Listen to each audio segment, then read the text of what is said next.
Baik, saudara-saudari sekalian, Assalamualaikum warahmatullahi wabarakatuh. Waalaikumsalam warahmatullahi wabarakatuh. Bagaimana kabarnya? Baik, Bu. Alhamdulillah.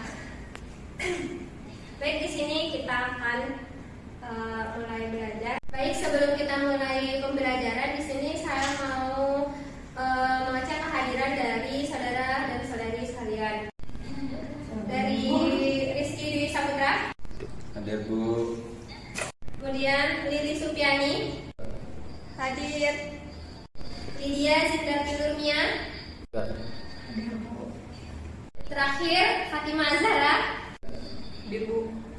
Baik, jadi di sini yang akan kita bahas yaitu bagaimana siswa menganalisis data perubahan lingkungan, penyebab dan dampaknya bagi kehidupan. Kemudian yang kedua, bagaimana peserta didik merumuskan gagasan pemecahan masalah perubahan lingkungan yang terjadi di sekitar kita.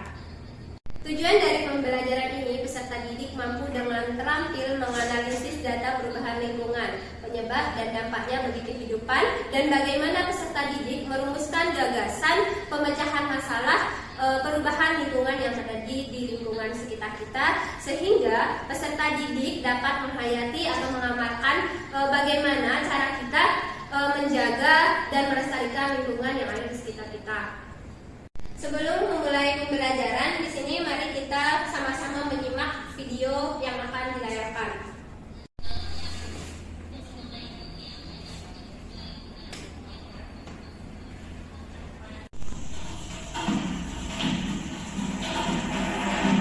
Salah satu masalah utama lingkungan hidup adalah polusi atau pencemaran lingkungan hidup.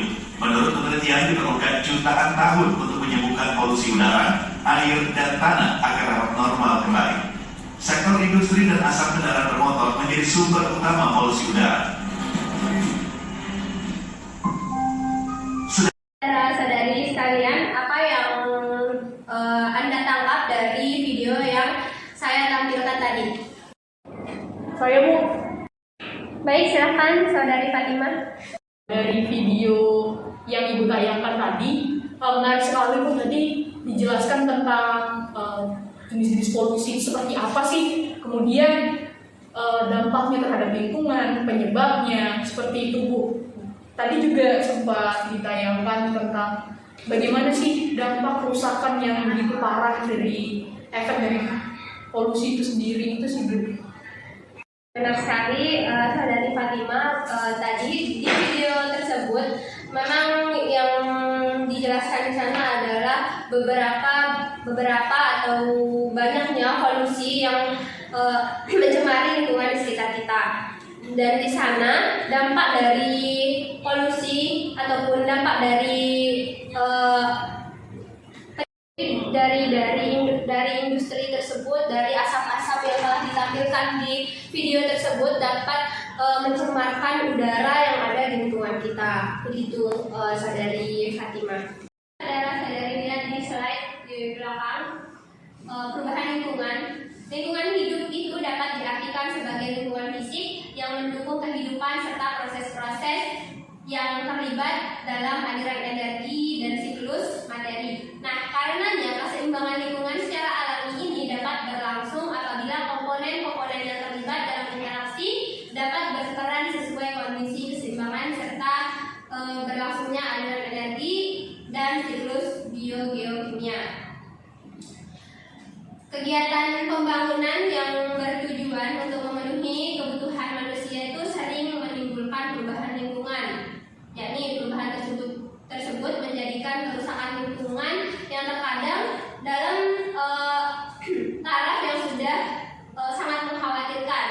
Perubahan lingkungan akibat pencemaran lingkungan saat ini sudah menjadi isu lokal, nasional maupun global. Di NTB sendiri, pencemaran lingkungan ini sudah sangat fatal karena banyak sekali di daerah-daerah yang ada di Nusa Tenggara Barat ini yang sampahnya masih ditimbun, sehingga karena ditimbunnya sampah-sampah tersebut, jadi sampah-sampah tersebut sulit untuk diurai.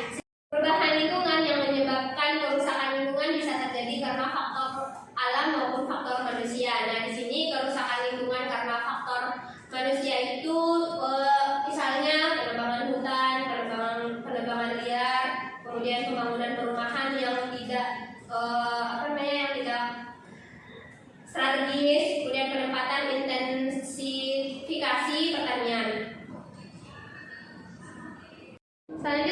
perubahan lingkungan karena faktor alam. Nah, perubahan lingkungan ini terjadi karena adanya faktor-faktor alam. Beberapa faktor alam yang mempengaruhi berubahnya kondisi lingkungan antara lain bencana alam seperti gunung meletus, tsunami, tanah longsor, banjir, dan kebakaran hutan.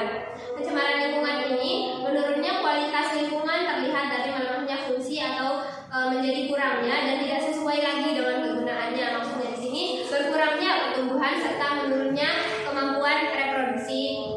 Ada pencemaran tanah. Pencemaran tanah ini keadaan di mana polutan masuk ke dalam lingkungan tanah sehingga menurunkan kualitas tanah tersebut. Nah, di sini polutan itu bisa berupa zat-zat bahan pencemaran baik berupa zat kimia, debu, panas, suara, radiasi ataupun mikroorganisme. Di slide yang sudah ditampilkan di sini, saudara dapat melihat gambar pencemaran tanah oleh limbah industri pestisida.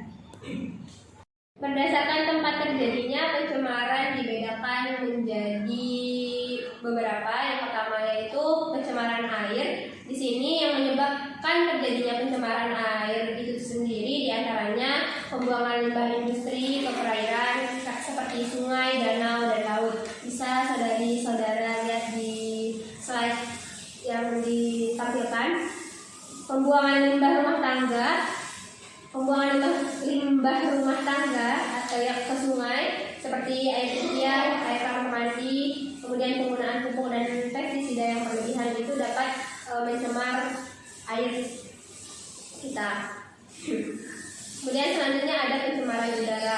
Pencemaran udara itu dibagi menjadi dua, yaitu pencemaran primer dan pencemaran sekunder. Pencemaran primer ini sendiri yaitu pencemaran yang ditimbulkan langsung dari sumber pencemaran udara, di antaranya kendaraan bermotor dan kreativitas atau aktivitas mesin pembakaran pada pabrik-pabrik yang menghasilkan sulfur monoksida dan karbon monoksida akibat dari proses pembakaran yang tidak lengkap. Kemudian di sini ada pencemaran sekunder, bisa saudara-saudari lihat di slide yang ditampilkan. Pencemaran sekunder itu yaitu pencemaran yang terbentuk dari reaksi pencemaran primer yang di atmosfer. Nah, contohnya itu ada gabungan sulfur dioksida, kemudian sulfur monoksida, dan uap air akan menghasilkan asid sulfurik.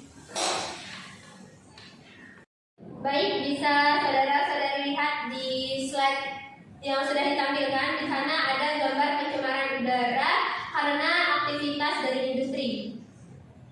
Yang kedua adalah limbah padat. Limbah padat adalah semua sisa sampah padat, lumpur, dan yang ditemukan di rumah tangga dan lokasi industri dan lokasi komersial. Nah, di sini limbah padat itu seperti kaca dan keramik, kemudian sampah plastik, sampah kertas, logam, dan kaleng. Yang ketiga ada limbah organik. Sampah organik ini mengacu pada limbah daging, kebun, dan makanan busuk.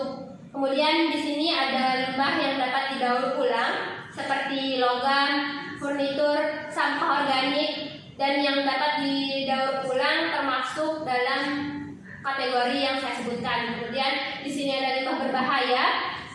Limbah berbahaya ini mencakup bahan yang mudah terbakar atau korosif, beracun, dan reaktif.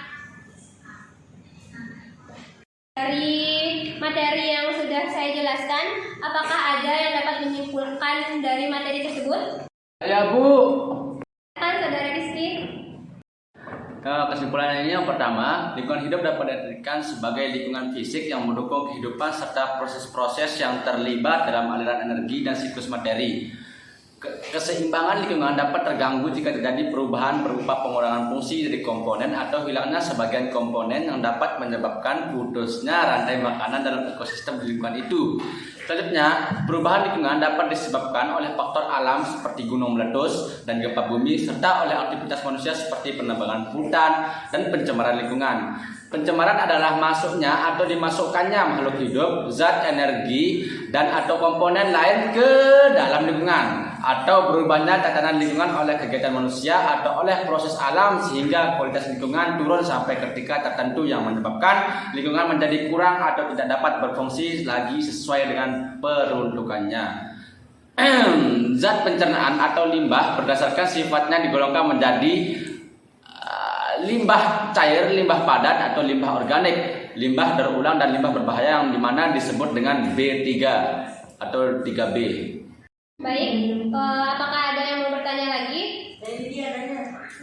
Depan dan sebelum mulai pembelajaran selanjutnya nanti kita akan diskusi tentang materi yang sudah saya sampaikan pada hari ini. Untuk mengakhiri kegiatan pembelajaran kita, apakah ada yang bertanya? Silakan Sadari. Berdampak negatif terhadap perubahan lingkungan.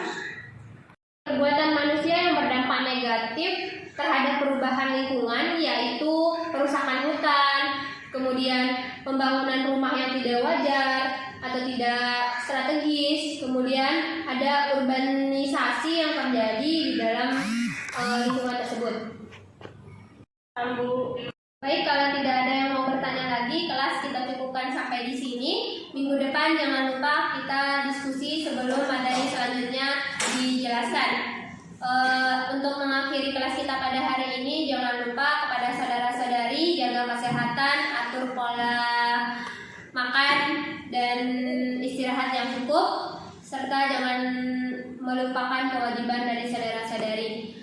Sekian kelas kita pada hari ini. Wassalamualaikum warahmatullahi wabarakatuh. Waalaikumsalam warahmatullahi wabarakatuh.